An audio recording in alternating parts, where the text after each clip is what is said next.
Kurukuthi ngubingelele lapho ngamukela umbukeli emakhaya kuSimanzonzo lapho sengulethela khona indaba zamaskandi ezisuka ngempela sendaba usegudwini. Namhlanje ngulethela indaba zokuthi seziningi inkulumo lapha egunya zokuxhumana njengoba esola igcwame elisha uMthande Manqele ngokuthi ufuna ukuphazamisa umcimbi kamaskandi okumdlalo phakathi kweHip Hop nabamaskandi. Kuzokhumuleka ukuthi umdlalo lo abantu abaphambili uyena uKhuzani ngako maskandi kade ngale kukhona uBig Zulu kwiHip Hop.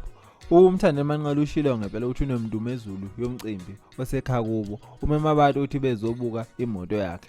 Aqali ke ukuthi uMthande Manqele ebiza umcimbi kanjalo kuzokhumuleka ukuthi nomcimbi ongamelwe uyena uKhuzani uyigcwalisa imabhida. Yena kwaphuma eceleni wathi abantu uyabanxusa ukuthi abayema kaMayimane beyobuka imoto yakhe. Nangempela abantu baphelela khona ahamba wayobuka yena umacekeceke kwimoto yegcwamelisha. Abantu abaningi sebesigxekile lesenzo lesibathi lento le eyenziwa igcwamelisha okudala nje ngempela uthuthuva la maskandi ukuthi ngathi abantu belindele imeshe phakathi kwamaskandi neHip Hop kodwa yena uzobiza umcimbi ukuthi abantu ahambe bobuka imoto yakhe le emdletsheni. Mbukele emakhaya ngabona uyibona kanjani le ndaba? Ngabe uyibona kuyisi lokuthi kuphazamise le mesh le phakathi kwamaskandi neHip Hop noma nje umthandeni ngenzeka ukuthi edlalela? Ake hlane lapho kwi-comment section sizwe umono wakho ngalolu daba. Till next time.